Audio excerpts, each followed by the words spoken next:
थोड़ा सा मैं ऐड कर सकता हूँ ओपिनियन इस पर, क्योंकि देखिए ना इजराइल ने कंफर्म किया कि हमारे मारे गए हैं, ना ईरान ने कोई डॉक्यूमेंट्री प्रूफ दिया। अगर ईरान ने किया है F-35 को हिट किया तो बहुत बड़ा सिंबल ऑफ प्राइड है, not only for Israel but for America also. America का ये जहाज़ कभी शूट डाउन नहीं हुआ। स्टेल्थ जहाज़ दुनिया में सिर्फ 3 मुल्कों के पास इस वक्त हैं, बाकी कोशिश में लगे हुए हैं।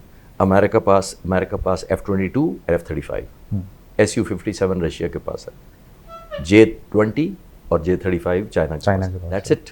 बिल्कुल ठीक ये जहाज़ है। अब ईरान के पास चलें जितना कम भी असला है, हाइपरसोनिक या बैलिस्टिक मिसाइल या न्यूक्स, किस हद तक कोई इसका डाटा या इन्फॉर्मेशन है, उन्होंने किस तरह के डेवलप किए हुए हैं? जी, थोड़ा सा मेरे पास जो अनक्लासिफाइड ही है। अब जो चीज़ें हैं ओपन सोर्स से हैं, ज़ाहिर है ईरान फॉर्मली तो नहीं अनाउंस कर रहा। मैंने पढ़ा है कहीं, बल्कि वो क्योंकि 3-4 जगहों से जो मैं एक एवरेज निकाल सका हूँ फिगर जो लगती है मुझे ऑथेंटिक, वो कहते हैं 3,500 से 4,000 उनके पास है मिसाइल्स।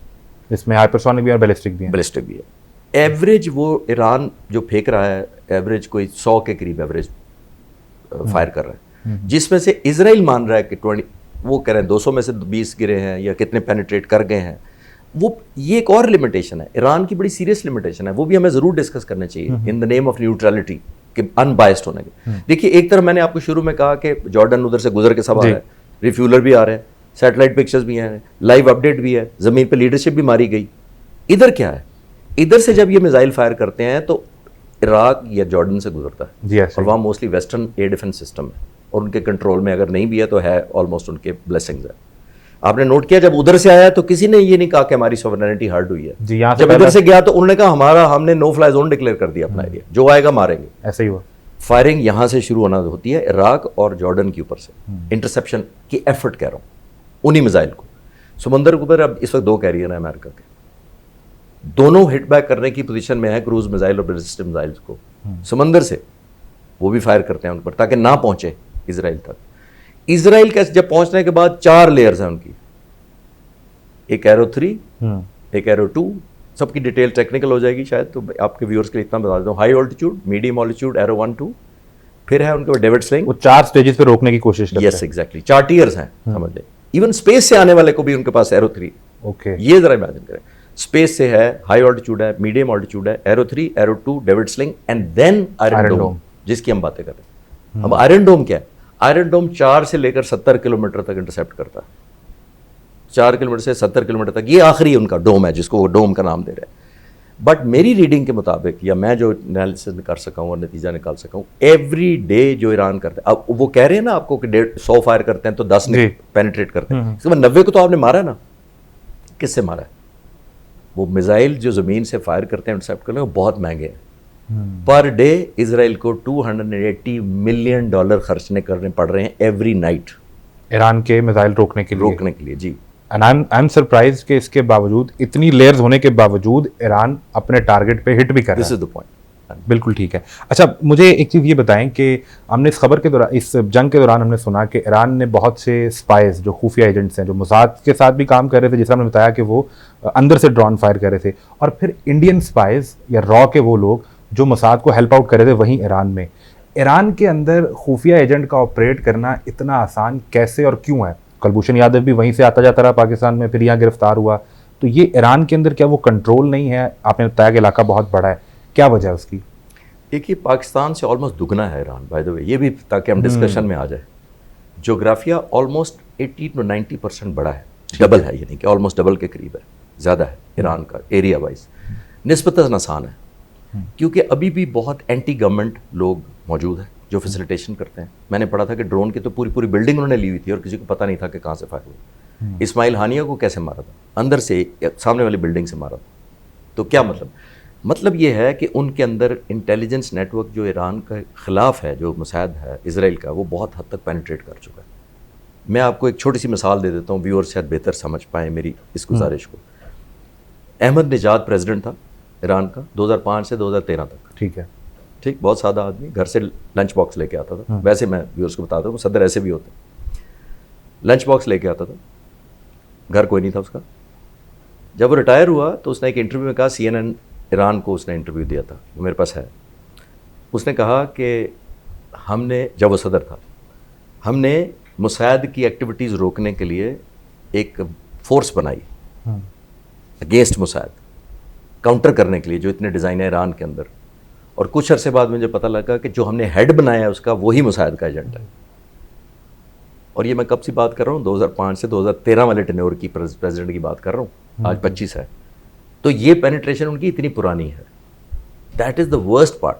देखिए, जब आपको ये पता हो, अगर ये खौफ हो कि जो मैं आज डिस्कस कर रहा हूँ ये अभी बाहर चला जाएगा, तो मेरी आपकी तैयारी क्या हो सकती है प्लानिंग में, एग्जीक्यूशन में, स्ट्रैटेजी बनाने में?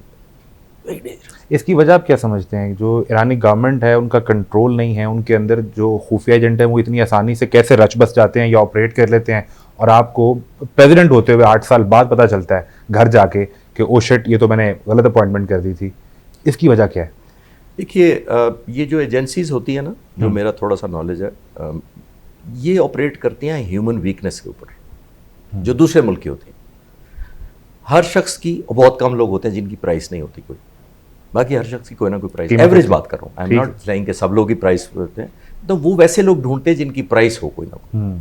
जो प्राइसलेस होते हैं वो बहुत है दुनिया में, इसीलिए दुनिया चल रही है। जो प्राइस के लोग होते हैं उनको ढूंढते हैं। और ईरान की मैंने काफ़ी किताबें पढ़ी, इनकी इजराइल की इंटेलिजेंस मोसाद के बारे में, एक पूरी काफ़ी मैं शौक हुआ था किसी ज़माने पढ़ने पढ़ाने का। तो उनके लिए अमाउंट या पैसा या रिसोर्सेज नो मैटर नहीं करते, till the time they can buy a person. अगर उनको खालिद चिश्ती की ज़रूरत है और मैं अवेलेबल हूँ, मेरे लिए, फिर उनके लिए ये नहीं होगा, फिर तो ब्लैंक चेक चेक देंगे। बिलियन क्यों मांग रहा है? Yes, this is the point. Blank cheque देंगे, एब्सोल्युटली, बिल्कुल ठीक। अच्छा, इस वॉरफेयर, ये जो ईरान इसराइल का कॉन्फ्लिक्ट है, हमने खबर सुनी, ईरान कुछ क्लेम करता है, इसराइल मानता नहीं है, वो है F-35 5th generation stealth fighter jet के बारे में। आपके पास क्या इन्फॉर्मेशन पहुंची? क्योंकि ऑब्वियसली आपने इसको स्टडी किया होगा, आपका सब्जेक्ट ही है। क्या ईरान ने वाकई अटैक किया और F-35 को गिराया, और उनकी जो पायलट, सारा गालबन नाम बताया जा रहा है, उसे गिरफ्तार किया? और अगर किया तो कितनी तादाद है? देखिए, ये जितना शायद आपको पता है उतना ही शायद मुझे पता है। थोड़ा सा मैं ऐड कर सकता हूँ ओपिनियन इस पर, क्योंकि देखिए, ना इसराइल ने कंफर्म किया कि हमारे मारे गए हैं, ना ईरान ने कोई डॉक्यूमेंट्री प्रूफ दिया। वो तो राफेल भारत आज तक नहीं माना, बहुत बाद में, लेकिन हमने दे दिए थे ना, हमने तो दिखाया। जिसने मारा होता है वो देता है। जिम्मेदारी ना राफेल पे है ना भारत पे। जिसने हिट किया उसने देना होता है। पाकिस्तान ने कितनी जल्दी पेश कर दिया था बहुत। हम तो इलेक्ट्रॉनिक सिग्नेचर दिखाए, कि सिग्नेचर दिखाए, रेडियो कॉल सुना दी, बिल्कुल सुनाई, जगह बता दी, आपको जीपीएस के कोऑर्डिनेट्स बता दी। क्यों बता दिए? कोई माने ना माने, सबको पता लगता है कि हम सच बोल रहे हैं। बिल्कुल ठीक। मैं सिर्फ ये ऐड कर सकता हूँ कि अगर ईरान ने किया है F-35 को हिट किया, तो बहुत बड़ा सिंबल ऑफ प्राइड है, not only for Israel but for America also. America का ये जहाज कभी शूट डाउन नहीं हुआ। स्टेल्थ जहाज दुनिया में सिर्फ 3 मुल्कों के पास इस वक्त हैं, बाकी कोशिश में लगे हुए हैं। अमेरिका पास F-22 और F-35, Su-57 रशिया के पास है, J-20 और J-35 चाइना के पास। That's it. बिल्कुल ठीक, ये जहाज है। अगर इतनी बड़ा आपने शिकार किया है, तो मैं तो रिकमेंड करूंगा कि ईरानियन गवर्नमेंट को उसकी वीडियो, उसकी सैटेलाइट पिक्चर, उसका पायलट दिखाएं दुनिया को। इसलिए दिखाएं कि वॉर फाइटिंग विल इफेक्ट होगी, जो मैंने शुरू में अर्ज किया। आप इसलिए दिखाएं कि इजराइल के लोगों को पता लगना चाहिए कि हमारा पायलट उनके पास है। आप ज़बानी कहेंगे और इजराइल डिनाई करता रहेगा। जब यहाँ पाकिस्तान इंडिया की जंग थी, तो उसमें हमने राफेल, अगर हमने गिराए भी, तो उस पर वेस्टर्न मीडिया भी बात कर रहा था, और उस वक्त क्योंकि उनका अपना कोई ज़्यादा इंटरेस्ट नहीं था, वो मार इंडिया को पड़ी थी। यहाँ तो वेस्टर्न मीडिया तो इस पर बात नहीं करेगा, क्योंकि खुद उन्हें मार पड़ती है। ईरान के अंदर या इधर दाएं बाएं आपने कहीं चेक तो किया होगा कि इसमें किस हद तक सदाकत हो सकती है? नहीं, आजकल जितनी थोड़ी लिमिटेड सेंसरशिप है अवेलेबल है, मेरा ख्याल है, मैं अपनी कोशिश की काफ़ी तलाश करने की, लेकिन मैं कोई ऑथेंटिक सोर्स ऐसा नहीं कर सकता जिसमें कोट करूँ कि हाँ वाकई मारे हैं। ये सिर्फ ईरान खुद है वो बता, जिसको डिक्लेयर करना चाहिए as an element of pride, as a psychological warfare, as a to put demoralization into the minds and hearts of the people, कि यार ये तो हमारे जहाज ये वाला मारा गया, that to F-35 की हम बातें कर रहा हूँ, ये ज़हन में रखिए। It is number 1। अगर मुझसे पूछा जाए तो नंबर 1 फाइटर जहाज दुनिया में, मैं कहूँगा F-35। It is that potent. तो अगर उसको आपने मार गिराया, जिस तरीके से मारा है, irrespective, Iran should come forward. वो इसको नेगोशिएशन में हेल्प होगी, कल को लोगों में डीमोरलाइजेशन होगी, इजरायली लोगों को कीमत पता होगी। अगर मैं इसका सुराग ढूंढने की कहीं कोशिश कर रहा हूँ, जो मैंने एफर्ट की, BBC पर एक आर्टिकल मैंने पढ़ा जिसमें इंडिया रिलक्टेंट है, F-35 खुद अमेरिका ऑफर कर रहा है कि आप लें हमसे, बट इंडिया रिलक्टेंट है। क्या उसकी एक वजह ये हो सकती है कि अभी उसे ये कंफर्म नहीं है कि वाकई यहाँ पे ना गिरे हों, और मैं पहले राफेल में भी बेइज्जती करवा चुका हूँ, अब F-35 लेकर भी मेरे साथ वही हो जाए, और वो फिर वो ईरान जिसके पास कोई एयर फोर्स उस तरह से नहीं है, यहाँ तो वो सोचेगा तो उसको पता चल जाएगा।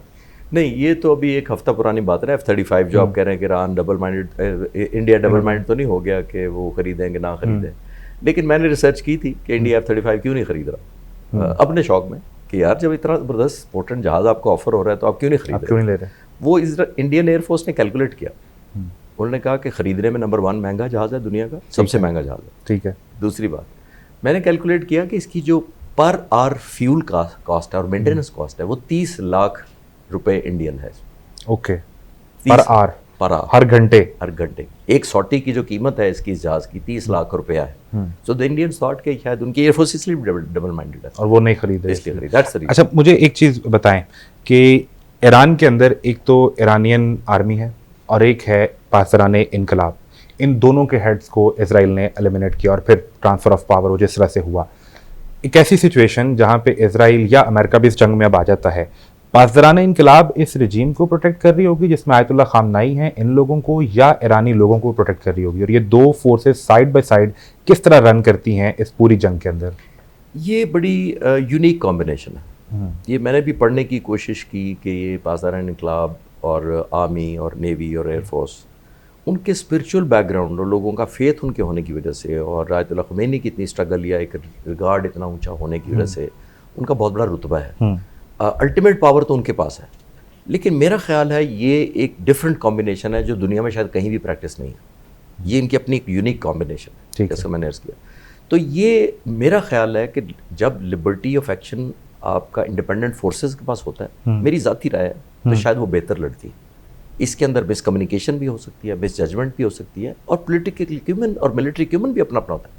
मैं मिलिट्री अगर स्ट्रैटेजिस्ट हूँ, आप पॉलिटिकल स्ट्रैटेजिस्ट हैं, और आप दो शायद मेरे डोमेन में उस तरह नाम मास्टर होते हैं, मैं आपके शायद उस तरह नाम कॉन्फिडेंस हूँ, मेरा नहीं कॉन्फिडेंस होगा। तो जब पॉलिटिकल लीडरशिप आती है या स्पिरिचुअल लीडरशिप आती है, उसकी लिमिटेशन होती है understanding the military strategy, military unfold. लेकिन देखना एक चीज़ पे यूनाइटेड है कौम, ये इररिस्पेक्टिव, मैं उसको ज़रूर ऐड करना चाहूँगा, चाहे वो आर्मी हो, चाहे पासदाराना इनकलाब हो, नेवी हो, एयर डिफेंस हो, मिसाइल सिस्टम हो, साइंटिस्ट हो, कुछ भी हो। देखिए एक बात याद रखिए, जब भी दुनिया में जंगें होती हैं, अब आप पाकिस्तान इंडिया का खुद ही ज़हन में ले आइएगा जब मैं बात करूँगा, जब भी दुनिया में जंग लड़ी जाती है, first the cause has to be justified. ऐसे if the cause is justified then the war is justified, and if the war is justified the armed forces or the military fighting machines capability and performance is also justified. और ये हमने देखा अभी, मैंने आपको पहले कहा हमारी कॉज भी जस्टिफाइड थी क्योंकि हम सर्वाइवल के लिए लड़े, हमने हमला नहीं किया था, हम अग्रेसर नहीं थे, हमने डिफेंस किया, सो हमारी कॉज जस्टिफाइड थी।